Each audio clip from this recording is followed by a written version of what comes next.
This channel does not promote any violent, harmful, or illegal activities. All content provided by this channel is meant for an educational purpose only.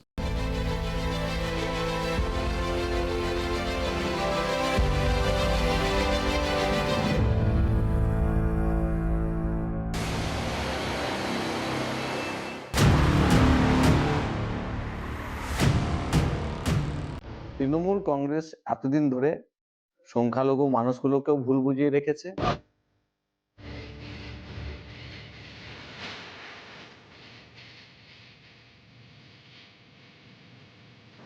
ISF এবং আসাদুল্লাহ ওয়াইসি দল আসলেই আমি TMC কে ক্ষমতাচ্যুত করে দেখাবো।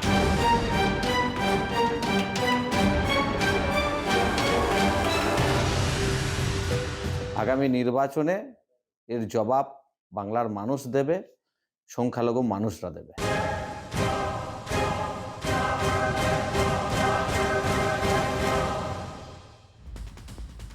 ভোটকাটা স্পেশালে আপনাদের স্বাগত। আপনাদের সঙ্গে আমি রাজা। প্রথমেই আমাদের বিগ বলে তাকান। কোলাজ দেখলেন, এবার তাকান আমাদের বিগ বলের দিকে। ভালো করে ছবিটা খেয়াল করুন। মাথায় ইট বয়ে নিয়ে যাচ্ছেন এই ভদ্রলোককে, বিশেষ করে যিনি মাঝখানে কেন্দ্রীয় চরিত্র, এই ভদ্রলোককে খেয়াল করুন একটু ভালো করে। মুর্শিদাবাদে হুমায়ুন কবিরের বাবরি মসজিদের জন্য ইট জড়ো করা হচ্ছে। শিলান্যাস তো হয়ে গেছে, ফাউন্ডেশন স্টোন লেইং সেরিমনি সেটা হয়ে গেছে ধুমধাম করে। এবার যারা ধর্মপ্রাণ মানুষ তারা সেখানে ইট নিয়ে যাচ্ছেন, অবশ্যই মুসলিম সম্প্রদায়ের।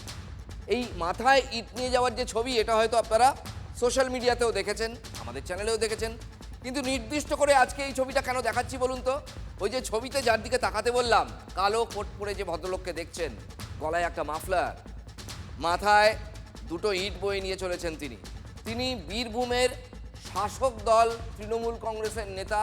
তার ডাক নাম, এমনি পাড়া প্রতিবেশী তাকে গদাই বলে ডাকেন, তার ভালো নাম হচ্ছে তেজাম্মুল মণ্ডল। তেজাম্মুলের স্ত্রী শামসুন্নিহার বিবি, তিনি দুবরাজপুর পঞ্চায়েত সমিতির তৃণমূল কংগ্রেসের সদস্য। ক্লিয়ার হয়ে গেল তারা তৃণমূলের সঙ্গে আষ্টে পৃষ্ঠে সম্পৃক্ত। সস্ত্রীক মুর্শিদাবাদে গিয়েছিলেন তেজাম্মুল, দুবরাজপুর থেকে দলের সংখ্যালঘু কর্মীদের সঙ্গে নিয়ে গিয়েছিলেন। ওই যেখানে বাবরি মসজিদ তৈরি হবে সেই জায়গাটা দেখতে, ওই স্পটটা, ওটা এখন তীর্থক্ষেত্রের মতো হয়ে গেছে। বহু মানুষের জমায়েত হচ্ছে, জুম্মাবারে আরও অনেক বেশি। দুবরাজপুরের তৃণমূল নেতা হুমায়ুন কবিরের বাবরি মসজিদের জন্য মাথায় করে ইট বয়ে নিয়ে যাচ্ছেন। দেখুন, ধর্মীয় বিশ্বাসের জায়গা থেকে তিনি যেতেই পারেন, কিন্তু তারপরেও আমাকে বলতে হচ্ছে এই ছবি তৃণমূলের চোখের পক্ষে খুব একটা স্বস্তিদায়ক নয়, বরং তৃণমূলের কাছে এটা একটা নেগেটিভ মেসেজ নয় কি? কারণ এই হুমায়ুনকেই তো দল থেকে তাড়িয়েছে বা সাসপেন্ড করেছে তৃণমূল কংগ্রেস। দুবরাজপুরের এই নেতার কথাটা শুনুন, তারপরে আসছি, সেখানে আরো বড় খবর রয়েছে। এখন যা দেখছি মুসলিম সমাজ যা একত্রিত হয়েছে, তাতে মুসলিম ভোটার কিন্তু এবার অনেক তৃণমূল থেকে মুখ ফিরিয়ে দিয়েছে।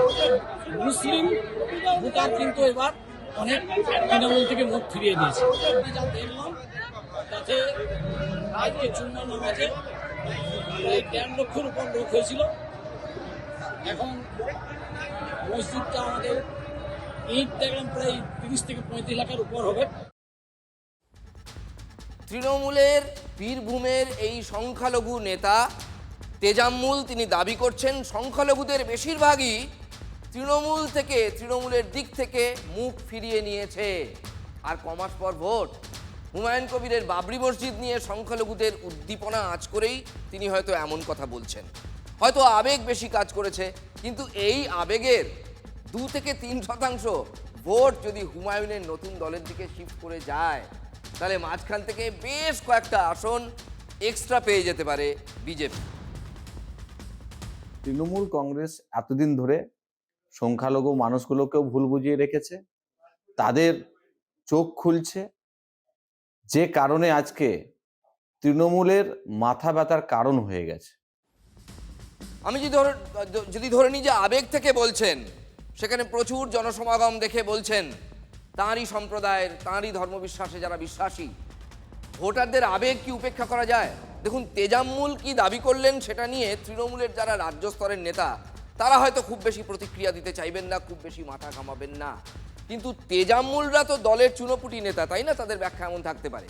কিন্তু এই চুনোপুটি নেতারা সংখ্যালঘু সমাজের তৃণমূল স্তরের গ্রাউন্ড লেভেলের ধাত বুঝতে পারছেন না বা পারেন না, এই কথা কি জোর দিয়ে বলতে পারবেন তৃণমূলের রাজ্য স্তরের নেতারা? তাছাড়া মিম এবং আইএসএফকে পাশে চেয়ে শাসককে যেভাবে অক্টোপাসের মতো পেঁচিয়ে ধরতে চাইছেন হুমায়ুন কবির, তাতে তৃণমূলের খুব একটা স্বস্তিতে থাকার কথা কিন্তু নয়। আমি ওপেন ফোরামে বলছি, সেখানে আমার ধারণা যে কে আসবে না আসবে সেটা পরের জানা, অন্ততপক্ষে আইএসএফ এবং আসাদুল্লাহ ওয়াইসি দল আসলেই আমি আমাদের সাথে এখনো পর্যন্ত অফিসিয়ালি কেউ যোগাযোগ এই ধরনের করেনি, বা আমাদের রাজ্য কমিটির কোনো নেতৃত্বের সাথে এই ধরনের কেউ আলোচনা করেনি। যদি রাজ্য কমিটির কোনো নেতৃত্বের সাথে ভার্বালি আলোচনা করতো সেটাও আমাদেরকে জানাতো, এরকম কোনো খবর আসেনি। এনাফ ইজ এনাফ বলে একটা কথা আছে।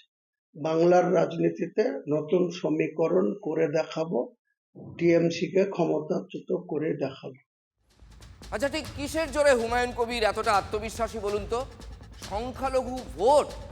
না না, শুধু সংখ্যালঘু ভোট নয়, সংখ্যালঘু জোট, এটাও হুমায়ুন কবির তাকিয়ে আছেন এই দিকে। কিন্তু সম্ভাব্য নওশাদ সিদ্দিকীর দলের ভোট পার্সেন্টেজ যদি আপনারা দেখেন, রাজ্যের মোট ভোটের 1.35%। 21-এ 32টি আসনে লড়াই করে ভাঙড় ছাড়া কোথাও জিততে পারেনি নওশাদ সিদ্দিকীর দল। 24-এর লোকসভায় সামগ্রিকভাবে আইএসএফ এর প্রাপ্ত ভোট 1.1%, এমন কিছু নয়। বারাসাত লোকসভা কেন্দ্রে 9.72% ভোট পেয়ে তৃতীয় স্থানে ছিল আইএসএফ। বসিরহাট, জয়নগর, মালদা উত্তরেও বাম কংগ্রেসের জোট হয়েছিল, সেই জোটকে কিন্তু পেছনে ফেলে তৃতীয় স্থানে এসেছিল নওশাদ সিদ্দিকীর দল। আর মিমের কথা এখন আপাতত বাদই দিন এই জোটের ফর্মুলায়, তার কারণ বাংলায় এখনো পর্যন্ত আসাদুদ্দিন ওয়েসির দল বিশেষ দাগ কাটতে পারেনি। সেখানে কিসের জোরে তৃণমূলকে ক্ষমতাচ্যুত করার কথা ভাবছেন হুমায়ুন কবির? একদম একা। মুর্শিদাবাদের বাবরি মসজিদ, এই বাবরি নামের আবেগ বা বাবরি নামের জিগির, হুমায়ুন কি এটা ভুলে গেছেন যে অযোধ্যায় রাম মন্দির তৈরি করেও ফৈজাবাদ কেন্দ্রেই কিন্তু বিজেপিকে হারতে হয়েছিল? এটা কিন্তু একটা বড় উদাহরণ। নাকি নিজের নাক কেটে তিনি তৃণমূলের যাত্রাভঙ্গ করতে চাইছেন এবং এটাই তার সবথেকে বড় টার্গেট? মুসলমানদেরকে আপনি বলছেন দুধের গাছ, কি দিয়েছেন মুসলমানদের? আপনি 6টা দপ্তরের মন্ত্রী আছেন, 318টা প্রতি বছর আপনি চাকরি দিতে পারেন। কটা মুসলমানকে দিয়েছেন? শুধু মুখে মুসলমানদের ভালোবাসা। মুসলমান এত বোকা নেই, মুসলমান একজন মূর্খ নেই, মুসলমান অনেক শক্তিশালী জায়গায় পৌঁছেছে। তোমাকে বধিতে যে গোকুলে বাড়িতেছে। হুমায়ুন কবির এরা হচ্ছেন বিজেপি বিরোধী ভোট ভাগ করার মেশিনারি, যেগুলো বিজেপির রাজনৈতিক সুবিধা করে দেয়া। মুখ্যমন্ত্রী আর আপনার পালোয়ান ভাইপুত্র বলুন, যত খুশি আইপ্যাকের লোককে পাঠান, আর যে 3 মাস বাকি আছে লুটে নেন, যা পারবেন লুটে নেন। 3 মাস পরে আপনাদের আইপ্যাকের কাছে কেউ যাবেন, যাওয়া বন্ধ করে দেন। মুর্শিদাবাদে এখন থেকে বন্ধ হয়ে যাবে, আর রাজ্যেও বন্ধ করে দেন। বিজেপিকে সতর্ক করছি, আপনি যখন বলছেন যে কটা মুসলিম এমএলএ জিতে আসবে 26-এ, তাদের চ্যাংদুলা করে আপনি নাকি রাস্তায় ফেলবেন। আমিও লিডার অফ দ্য অপোজিশনকে চ্যালেঞ্জ করছি, আমরা জিতে যাব এবং অধিকাংশই আমার দলের যদি 200টা সিটে লড়ি, 100টা সিট গ্যারেন্টি জিতে যাব। দুজনের এজেন্ডা একদম সেম। মুসলমানদের বড় অংশ তৃণমূলের বিরুদ্ধে, সেটা যাতে অন্য কোনো দল ক্যাচ করতে না পারে, বিজেপির দিকে না চলে যায়, সেই জন্য তিনি হুমায়ুন কবিরকে দিয়ে এই ক্ষুব্ধ, ক্ষিপ্ত, প্রতারিত মুসলমানদেরকে তার বি টিমের কাছে রাখলেন। যদি বিধানসভা নির্বাচনের পরে 2, 5, 10টা শট পড়ে। এই হুমায়ুন কবির সম্পর্কে আপনি কি বলেছেন? মুর্শিদাবাদে হুমায়ুন বুঝে নেবে, আর মেটিয়া বুরুজে মিম আর নওশাদ বুঝে নেবে। মানে হুমায়ুন কবির তো আপনারই জোট সঙ্গী। জানুয়ারির 31 তারিখের মধ্যে গোটা রাজ্যের কোন কোন সিটে আমরা আমাদের কার সঙ্গে জোট হবে, কে কে জোট করব, সেটাও যেমন ক্লিয়ার করব। পাশাপাশি 182টা সিটে টার্গেট। দেখুন, পশ্চিমবঙ্গের 294টা বিধানসভা আসনের মধ্যে 80 থেকে 90টা আসনে একদম সরাসরি ডিরেক্টলি মুসলিম অধ্যুষিত আসন বলা যায়, যেখানে মুসলিম জনসংখ্যা 50%-এর বেশি বা প্রায় কাছাকাছি। কিন্তু 120 থেকে 125টা আসনে মুসলিম ভোটাররা নির্ণায়ক, মানে তারা ডিসাইডিং ফ্যাক্টর। পরিসংখ্যান বলছে রাজ্যের অন্তত 174টা আসনে মুসলিম ভোটারের হার 15%-এর বেশি। এই 174টির মধ্যে 128টি আসনেই 2021-এ তৃণমূল জিতেছিল। এখন সর্বশেষ 2024 সালের লোকসভা নির্বাচন অনুযায়ী তৃণমূল এবং বিজেপির মধ্যে ভোটের ফারাক হচ্ছে 8%। 2021-এর হিসেব যদি ধরেন, তাহলে এই ফারাক, তৃণমূল আর বিজেপির যে ফারাক, সেটা 10%। লোকসভায় অবশ্যই কম। এখন যদি হুমায়ুনের নতুন পার্টি 2 থেকে 3% ভোট কাটতে পারে, 21-এর হিসেবে প্রায় 62টা আসন আমরা হিসেব করে দেখেছি। 21-এর হিসেবে প্রায় 62টা আসন তৃণমূলের হাতছাড়া হয়ে যেতে পারে। এটা চারটিখানি কথা নয়। বিজেপি জিততে পারে এই আসনগুলোতে।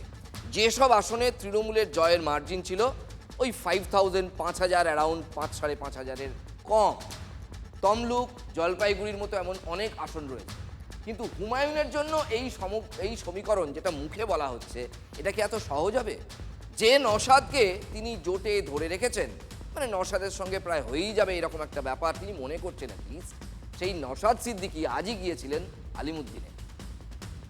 আমরা বামেদের চেয়ারম্যান বিমান সাহেব বসু সাহেবকে আমরা চিঠি করেছিলাম যে বর্তমান পরিস্থিতিতে বিজেপি এবং তৃণমূলের হাত থেকে বাংলাকে বাঁচাতে হবে, আসুন ঐক্যবদ্ধ হয়ে লড়াই করি এবং বিজেপি এবং তৃণমূলকে হারাই সহজে। এই মর্মে আমরা চিঠি কংগ্রেসকেও করেছি, কিন্তু সেখান থেকে সেই অর্থে রেসপন্স আসেনি। বামেদের পক্ষ থেকে চিঠি রেসপন্স করেছে।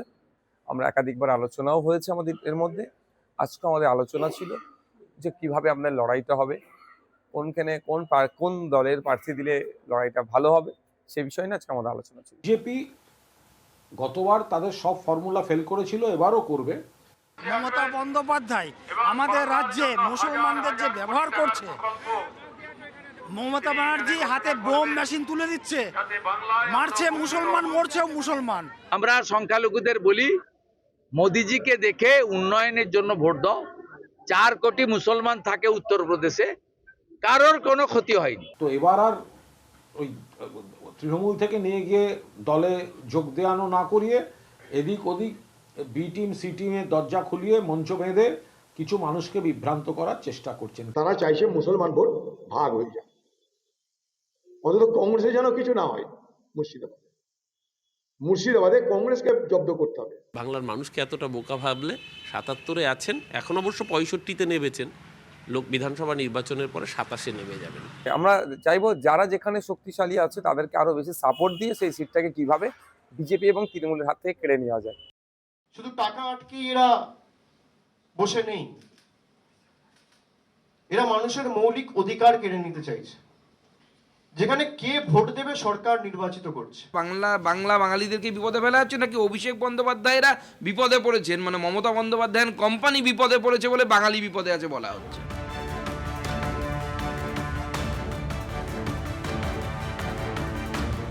রাসবিহারী বিধানসভার অন্তর্গত যোধপুর উমেন্স পলিটেকনিক, সেখানে আমি রয়েছি এবং তুমি দেখতে পাচ্ছ খুব স্বাভাবিকভাবে রাজ্যের অন্যত্র যে ছবি, এখানেও সেই একই ছবি। এটা কি কোথাও একটা হ্যারাসমেন্ট হচ্ছে নাকি ভালোর জন্য কাজ হচ্ছে?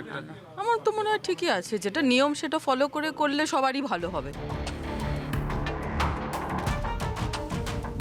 বিনা যুদ্ধে নাহি দেব সূচাগ্র মেদিনী। একদিকে আছেন তৃণমূলের নেত্রীরা, অন্যদিকে ওপাশে আছেন বিধায়ক শঙ্কর ঘোষ।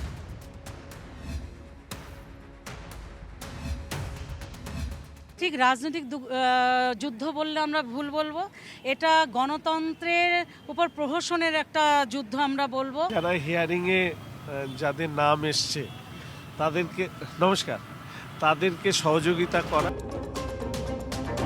নাম নিয়ে গরমিল ছিল তৃণমূল নেতা জয়ন্ত করের এবং তার পরিবারের ক্ষেত্রে কিছু। প্রশাসন যদি আমাকে বলে উদ্বিগ্ন হওয়ার কোনো কারণ নেই, এটা বিএলওর অ্যাপ থেকেই ঠিক হয়ে যাবে, তাহলে আমি তো স্যাটিসফাইড।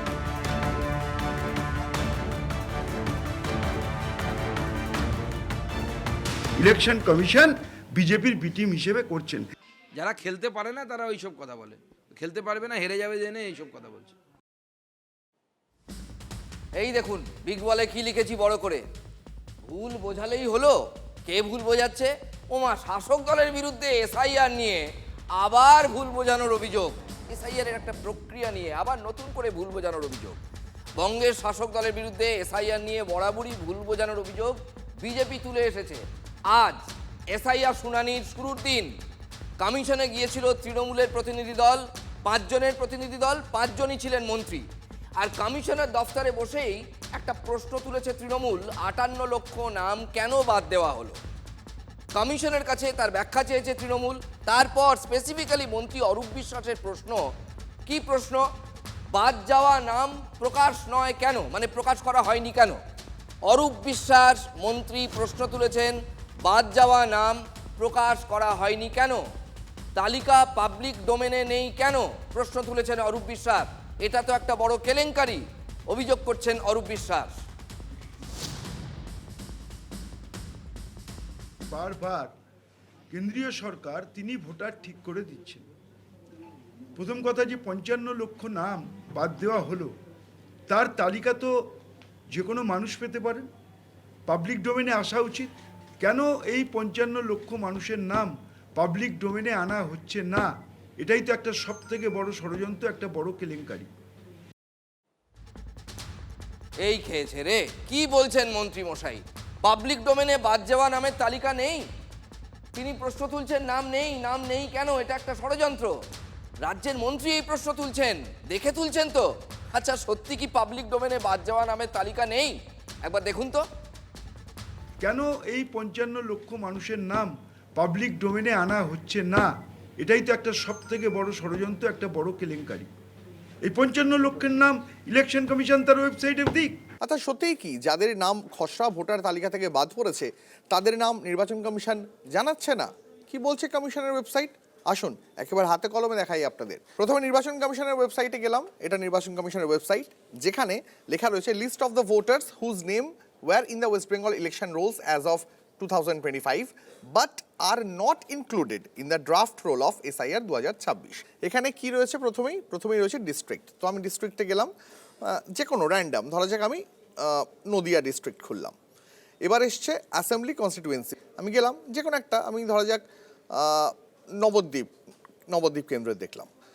দেখুন এখানে একটা তালিকা খুলে গেছে পোলিং স্টেশনের নামে, Shankarpur primary school room number 1। আমি এই তালিকাটা এখানে খুললাম, ক্লিক করলাম। এখানে ক্যাপচা দিতে হবে, কেস সেন্সিটিভ, তাই আমি সাবধানে ক্যাপচা এন্ট্রি করছি, সাবমিট করলাম।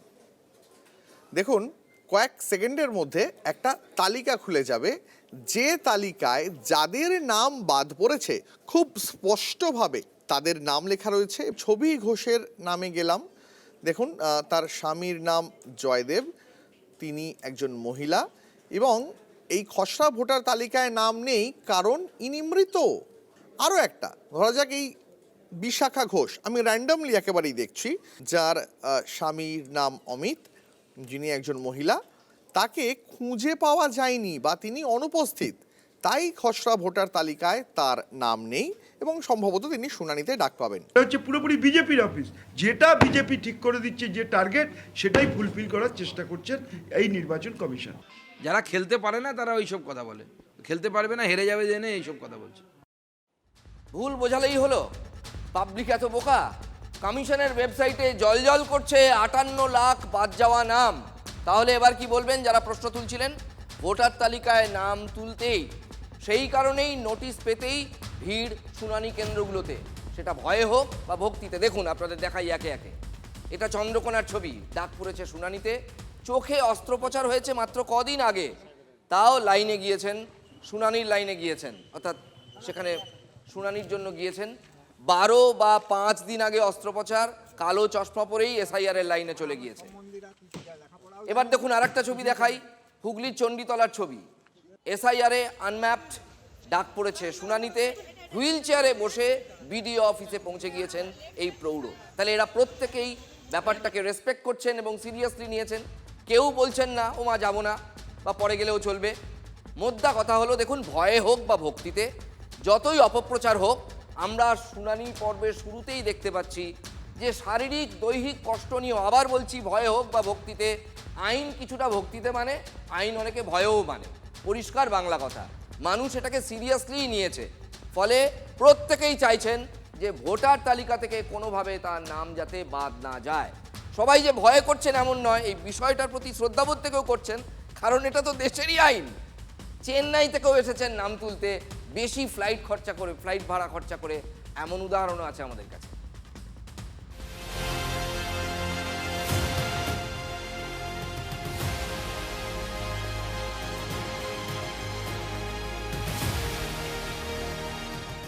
ভোটার তালিকাতে নাম নেই এটা শুনলেই যেন একটা আতঙ্কের বিষয় হয়ে ওঠে। তাই আনম্যাপড হয়ে যাওয়ার পর চেন্নাই থেকে ছুটে আসতে হয়েছে নিজের নাম রক্ষার্থে। আসলে আমাকে নোটিশ পাঠানো হয়েছিল, আমি তো অনলাইনে মানে হোয়াটসঅ্যাপে পাঠানো হয়েছিল, তো সেই সূত্রেই দেখলাম যে ওখানে কিছু, উনি বললেন যে কিছু একটা ডিসক্রিপেন্সি আছে, আপনাকে এখানে আসতে হবে কিছু ডকুমেন্টেশনের জন্য, তো তাই জন্যই আসে।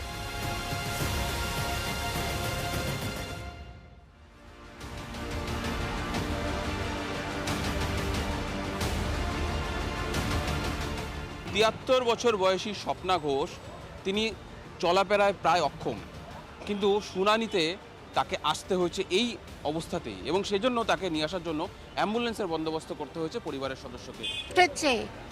মানে ভোট দিয়ে, গত বছরে তো ভোট দিয়েছি, তাহলে নাম ছিল, এবছর ফর্মের একটু উল্টো পাল্টা হয়েছে, আমার একটু চোখের সমস্যা।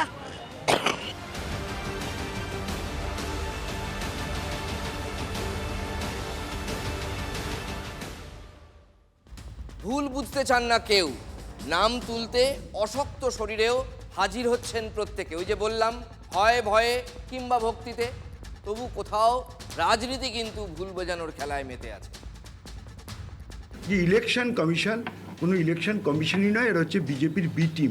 যা বিজেপি বলছে সেই টার্গেট ফুলফিল করার স্বার্থেই তারা মানুষের প্রকৃত নাগরিক, বৈধ নাগরিক, তাদের ভোটাধিকার কেড়ে নেওয়ার চেষ্টা করে। রাজ্যের মন্ত্রীর নিশানায় কমিশন, তার আগেই হেনস্থার অভিযোগ তুলেছেন তৃণমূল সাংসদ কাকলি ঘোষ দস্তিদার। সাংসদের দাবি, খসড়া তালিকায় নাম নেই তার 2 ছেলের। খসড়া তালিকা চেক করতে গিয়ে দেখা যাচ্ছে যে 2জন ছেলে আমার, তাদের নাম বেরোয়নি। এবারে তাদেরকে হিয়ারিং এর দিকে পাঠিয়েছে, এবং তাদের বাবা একজন মন্ত্রী প্রাক্তন, আমি 4বারের সাংসদ, 2 পুত্র তারা সরকারি চাকুরে, তাদের নাম বাদ দিয়েছে। কিভাবে এই এসআইআর হচ্ছে সহজেই অনুমেয়। তাহলে মানুষকে বিপদে ফেলার চেষ্টা, এমনটাই অভিযোগ তৃণমূল সাংসদের। মানে উনি কি ভাবছেন? উনি ভাবছেন কি উনি আইনের ঊর্ধ্বে, উনি কি সিস্টেমের ঊর্ধ্বে? উনি তো আপনাদের দেখান যে কিরম কারণে, কি কারণে হেনস্থার শিকার হচ্ছেন বলে ওনারা মনে করছেন। কাকলি ঘোষ দস্তিদারের তো নাম বাদ দেয়নি, হেনস্থা করার ইচ্ছে থাকলে তো ওনাকে করবে। এরকম ভাবে এটা তো মানুষকে হেনস্থা করা হচ্ছে, এটা তো জবরদস্তি মানুষের নাম বাদ দিয়ে মানুষকে বিপদে ফেলার চেষ্টা হচ্ছে। আমার মা আর আমার বোন অন্য বুথে, তাদের ভোট, তাদেরও নাম নেই। সাংসদের 2 ছেলেরই নয়, শুনানি নোটিশ দেওয়া হয়েছে কাকলি ঘোষ দস্তিদারের মা ও বোনকেও। কেন? স্থানীয় বিএলওর দাবি, তথ্যের সামান্য কোনো ভুল থাকায় সংশোধনের জন্য ডাকা হয়েছে। থাকবে খসড়ার নাম আছে, ওনাদের খসড়াতালিকা ওনাদের নাম আছে, সবারই খসড়াতালির নাম আছে, দিদিদের পরিবারের সবার নাম, পরিবারের সবার নাম আছে, পেয়ালি ঘোষ দস্তিদার, হীরা মিত্র। ওনাদের একটা হয়তো মিস্টেকে, হয়তো যে ইনফরমেশন ফর্ম ফিল আপে হয়তো কোনো রকম গোলমেল থাকতে পারে, সেগুলো হয়তো ইলেকশন কমিশন ডেকেছে আমাদের মারফত চিঠিটা দিয়ে, সেই চিঠিটা ওনাদেরকে পৌঁছে দেওয়ার আমার কথা। কমিশন সূত্রে খবর, ফর্ম ফিল আপ ঠিক করে করা হয়নি, অসম্পূর্ণতার কারণেই শুনানিতে ডাকা হয়েছে। কমিশনের বক্তব্য যে ফর্ম অসম্পূর্ণ ছিল, মানে 2002 এর সঙ্গে লিংক ছিল না, এমনটা বলছে কমিশন। কোনো 2002 এর সঙ্গে লিংক ছিল না। আপনি যাদের নোটিশ পাঠিয়েছে দেখেছেন কোথাও স্পেসিফিক কিছু লেখা আছে? লেখা আছে না। কেন আমাকে ডাকা হচ্ছে? আমার কোন ডকুমেন্টসে পাওয়া যাচ্ছে না? কোন ডকুমেন্টসে আমার ভুল আছে? সামান্য নামের ভুল। ইলেকশন কমিশন তো চিরতরে নাম বাদ দিয়ে দেয়নি, ডেকেছে, কাগজপত্র পরীক্ষা করবে, সব কিছু পরীক্ষাতে যদি ঠিক হয় তাহলে নাম আবার উঠবে। এতে বিজেপির কোথায় গালি খাওয়ার জায়গায় না। দেখুন, আজকে আমাদের কাছে আমাদের চ্যানেলে প্রচুর ছবি আছে, সব যদি দেখাতে যাই তাহলে বেলা কাবার হয়ে যাবে, কিন্তু আমরা এক কথায় সমস্ত ছবি সেগুলো দেখেছি নিজেরা, এবং দেখার পর বুঝেছি যে অনেকের শারীরিক পীড়া নিয়েও অনেকে গেছেন, যেতে হয়েছে, হয়তো বলছেন আমি পারছি না বাবা এতটা হাঁটতে, কিন্তু বিষয়বস্তুটা যেটা হচ্ছে সেটা যে ভালো হচ্ছে এক বাক্যে প্রত্যেকেই বলছেন।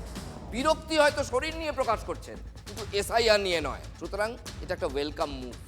দেখুন, anything is fair in love and war, মানে প্রেম এবং রণে সব চলে, আর আজকালকার রাজনীতির যুদ্ধে তো আরোই চলে, কোনো নীতি বলে কোনো গল্পই নেই।